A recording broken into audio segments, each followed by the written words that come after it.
오늘도 복된 주를 맞아 하나님을 예배하는 사랑하는 성도 여러분들에게 우리 주님께서 허락하시는 평화와 은총과 귀한 만족감이 가득하기를 주님의 이름으로 기도드립니다. 진젠 도르프라고 하는 분이 있었습니다. 이분의 지위는 백작이죠. 근데 그가 어느 날 자신의 모든 지혜와 재산과 좋은 환경을 버려두고 길거리로 나가서 예수님의 복음을 전하기 시작합니다.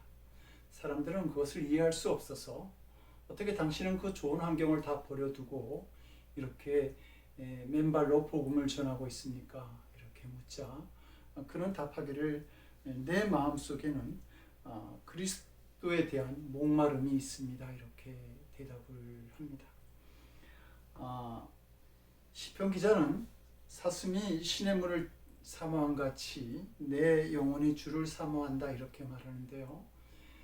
사슴에게 물이 없으면 곧 죽게 되죠. 예수님을 알게 되면 그러한 간절함을 가지게 되고 자기의 가진 것은 별로 중요하지 않게 되는 것입니다. 이 간절함을 가지고 있었던 진젠 도르프 백작은 그 후에 모라비안 신앙 공동체를 만들게 되고 그리고 이 모라비안 신앙 공동체는 수많은 사람들에게 예수님의 귀한 영성, 예수님의 복음을 가르치고 그리고 기독교 발전에 큰 공헌을 하게 됩니다.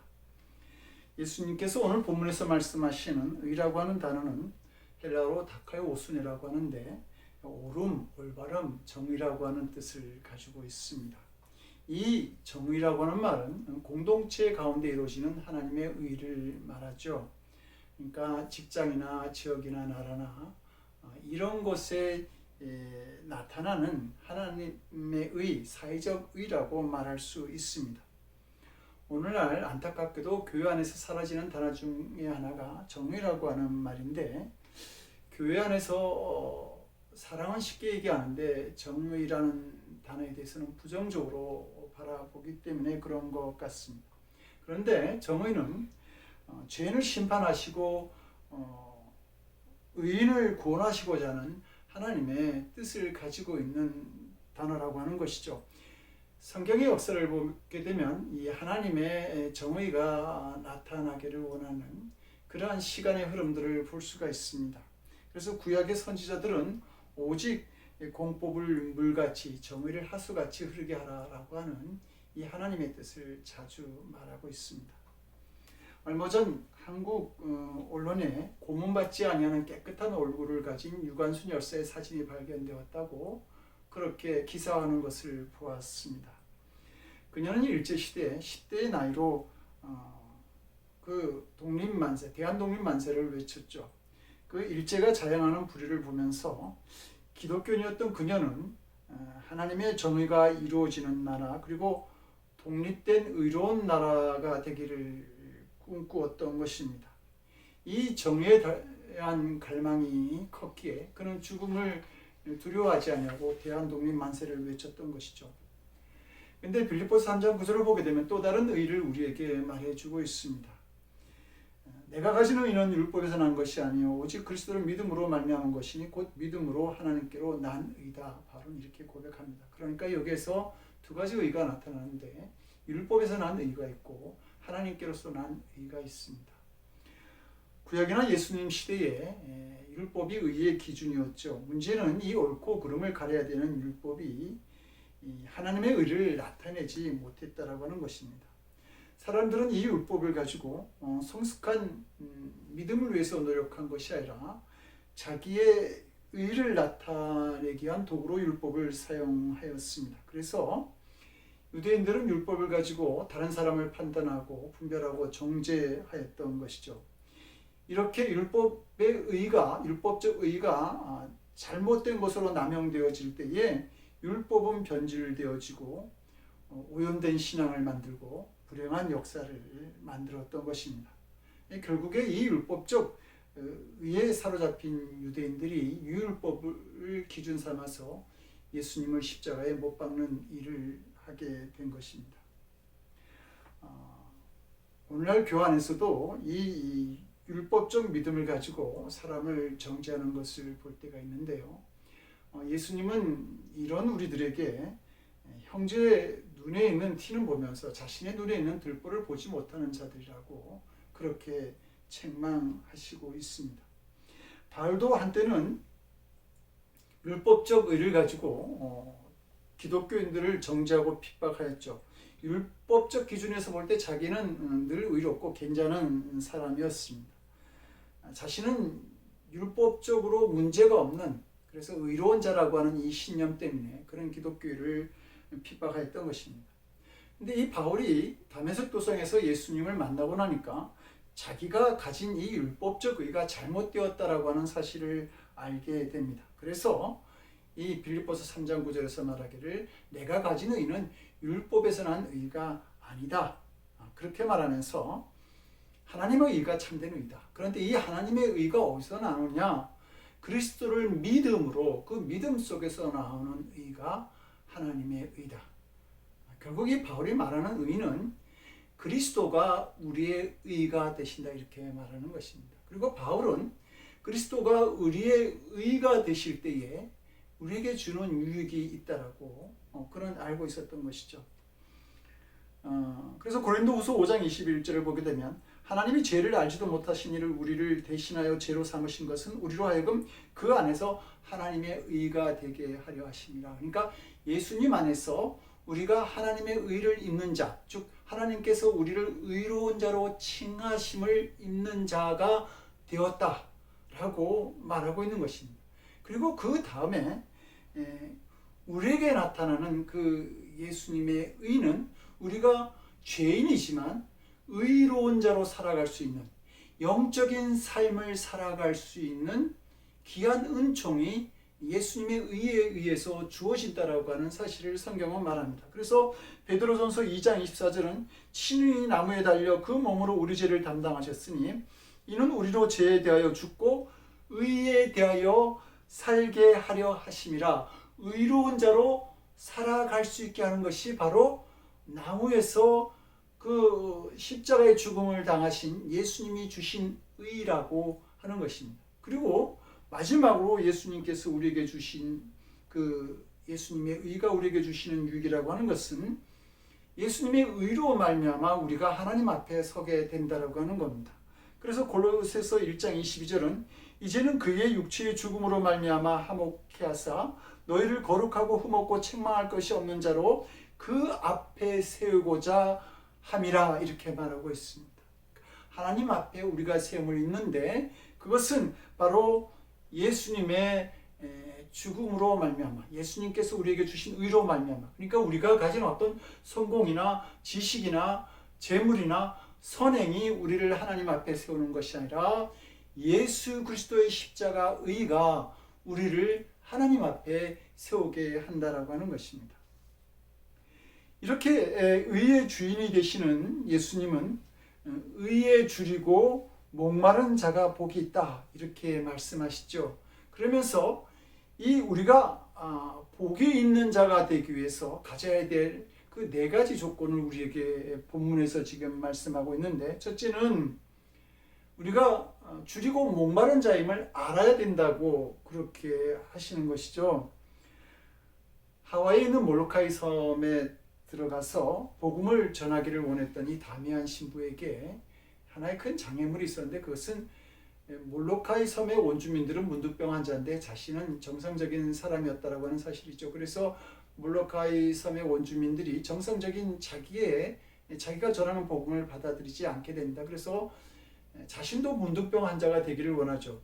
그러던 어느 날 그가 차를 끓이기 위해서 주전자에 물을 끓이다가 그 주전자가 쏟아지게 되는데, 쏟아진 물이 자기의 발등을 적셨는데도 불구하고 뜨거움을 전혀 느끼지 못합니다. 그래서 내가 문득병에 걸렸구나, 그렇게 그때부터 알게 되고 감사했다고 하죠. 느끼지 못한다라고 하는 것은 질병입니다. 지향이 될 수 있는 것이죠. 피부에 이 통증을 느끼지 못하는 육체적인 질병도 있지만 이 이용과 공포를 느끼지 못하는 정신적 질병도 있습니다. 그래서 독사가 와서 물려고 하는데 오히려 웃으면서 그 독사에게 다가가는 그러한 사람들도 있습니다. 이렇게 느끼지 못한다라고 하는 것은 위험한 일이 되는 것이죠.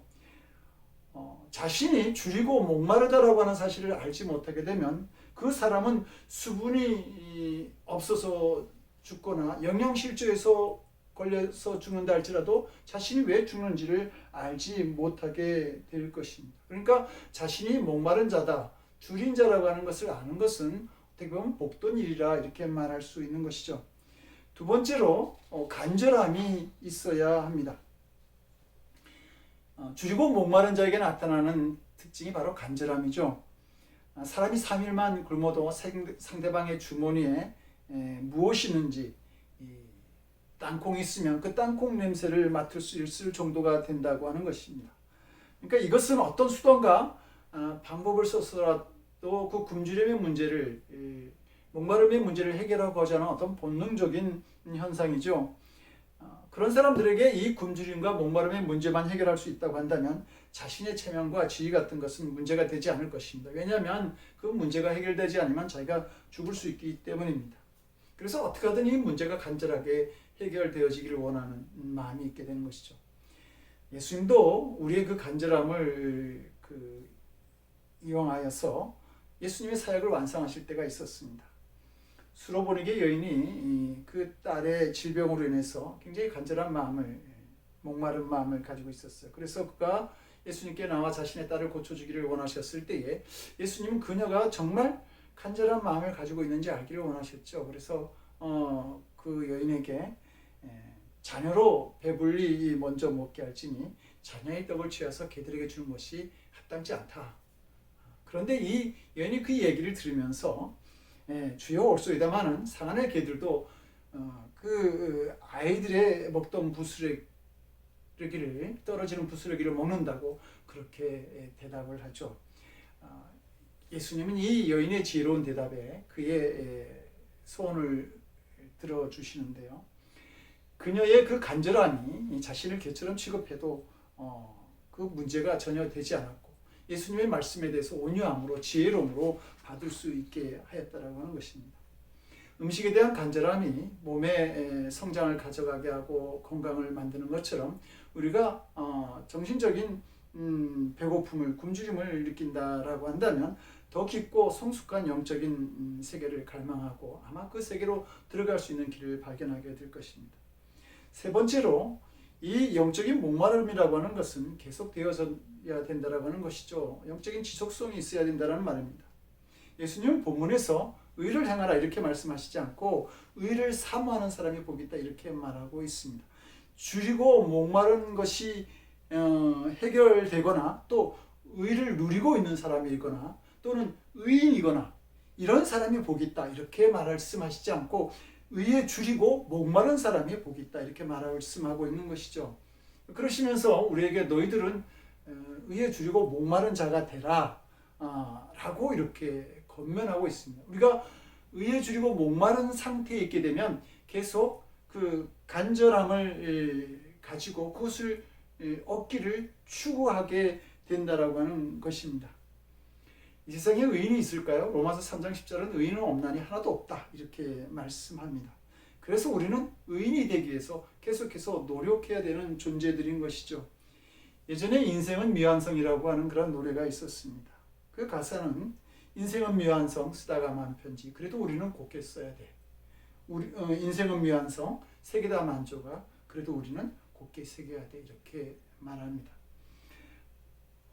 끝까지 가도 완성되지 않는 편지, 완성될 수 없는 조각일지 모르지만 그러나 그럼에도 불구하고 계속 곱게 편지를 쓰고 또 아름다운 조각을 위해서 수고해야 되는 것이 우리 인생이다 이렇게 말하는 것이죠. 우리가 추구하는 의라고 하는 것도 그런 것입니다. 우리는 완성된 의로움을 가지고 있지 않습니다.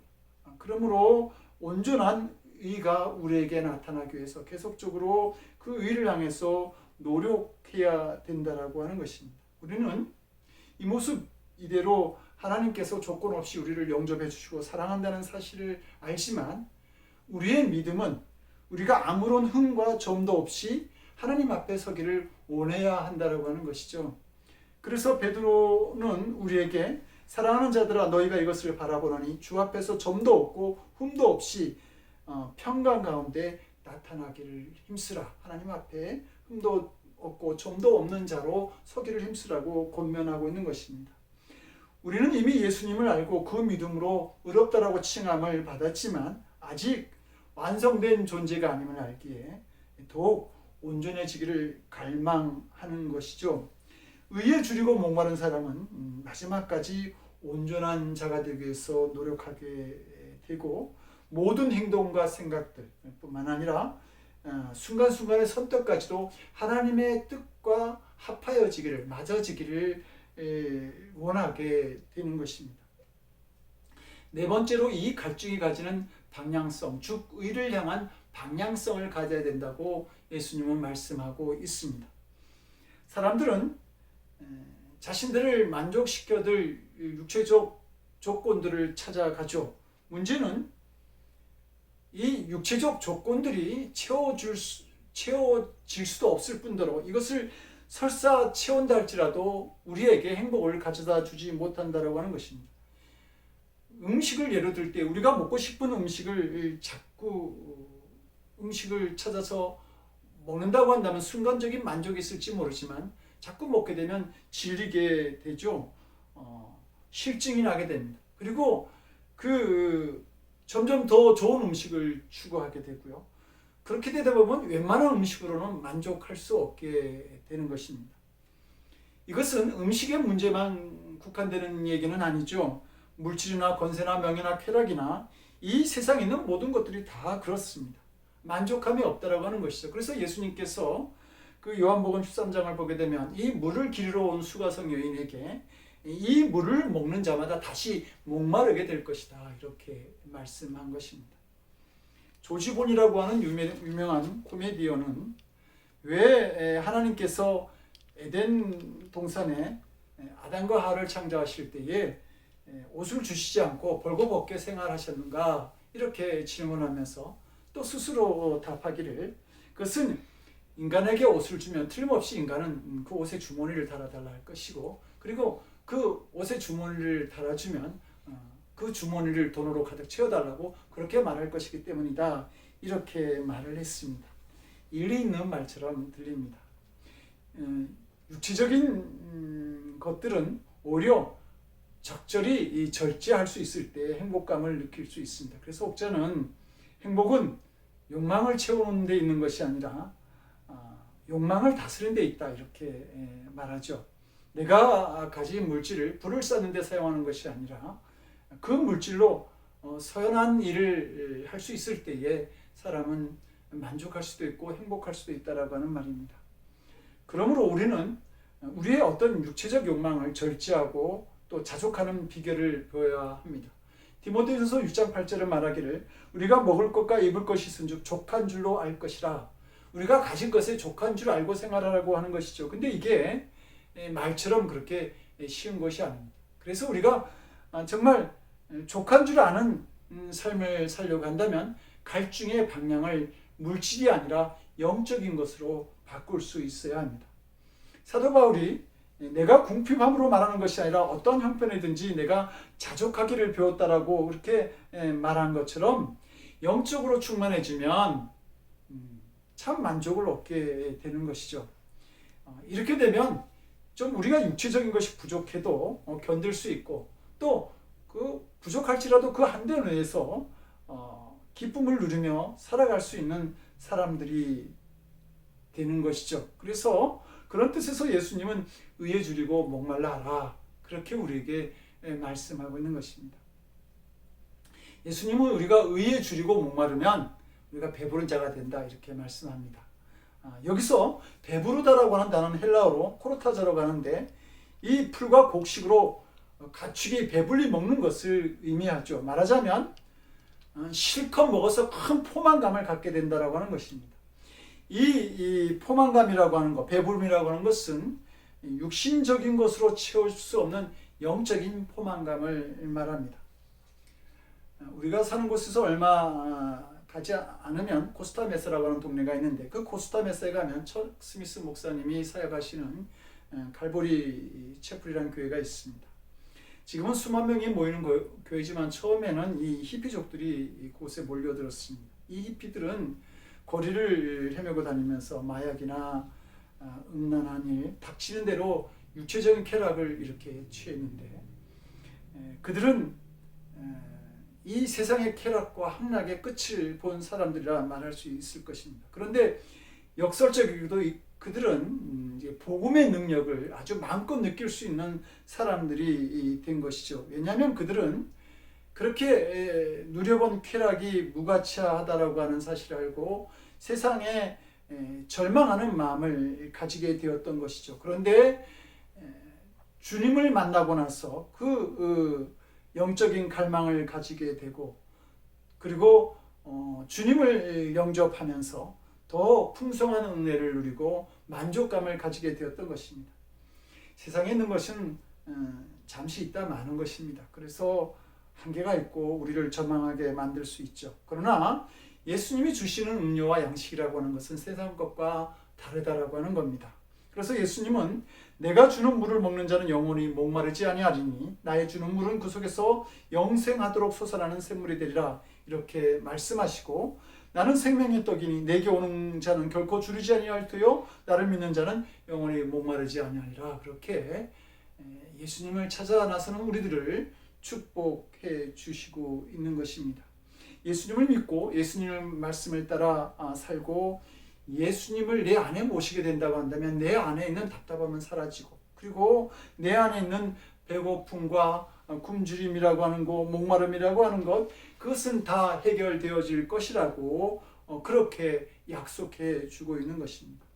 사랑하는 성도 여러분, 오늘날 많은 현대인들은 팥죽 한 그릇에 장자권을 팔아버린 에서처럼 순간적인 만족을 위해서 하나님을 부인하고 하나님의 의를 잃어버린 채 그렇게 살아가고 있습니다. 그런 우리들에게 예수님은 물질이나 권력이나 오락에 목마른 자들이 아니라 의에 줄인 자들이 되라고 그렇게 권면하고 있는 것이죠. 그러므로 사랑하는 성도 여러분, 우리가 하나님의 의 외에 또 예수님 외에 다른 것에 줄이고 목마른 자들이 되어서는 안 됩니다. 교인 수를 늘린다거나 또 크고 웅장한 교회를 짓는 것에 목말라 해서는 안 되는 것이죠. 이 땅에서 하나님의 이름으로 큰 일을 해보겠다라고 하는 그것도 우리의 인간적인 욕심에서 나올 수 있습니다. 때로는 은혜로운 설교를 찾는 일에 목말라 할 수도 있지만 그것 역시 거룩한 욕심이 아니라고 하는 것입니다. 오직 하나님의 의만 찾고 그 하나님의 의에만 줄이고 목마른 삶을 우리가 살 수 있어야 됩니다. 그러기 위해서 우리가 말씀을 읽고 묵상하며 기도의 시간을 따로 가지는 그 성도의 삶이 우리들에게 필요한 것이죠. 그러면서 우리에게 참된 의의 모범을 보여주신 그 예수님을 따라가는 삶의 자세가 우리에게 성도들에게 있어야 하는 것입니다. 그렇게 우리가 그러한 삶을 살아간다고 한다면 그의 나라와 그의 의를 구하는 자들에게 모든 것을 더하시겠나라고 약속하신 하나님의 풍성한 은혜가 우리를 찾아올 줄로 믿습니다. 그러한 은혜를 맞이하게 되는 성도가 바로 참된 만족과 행복과 영적인 배부름 속에 살아갈 수 있게 되는 것이죠. 그러한 놀라운 은총 속에 살아가는 사랑하는 성도 여러분들이 되시기를 주님의 이름으로 간절히 축원드립니다. 기도하시겠습니다. 우리의 생명이 되시는 우리의 갈증과 우리의 목마름과 우리의 배부름을 만족케 하시는 주님, 이제 주의 의를 사모하는 저희들에게 찾아오셔서 복된 자가 되게 하시고 배부른 자의 삶을 살아가도록 우리를 도와주시옵소서.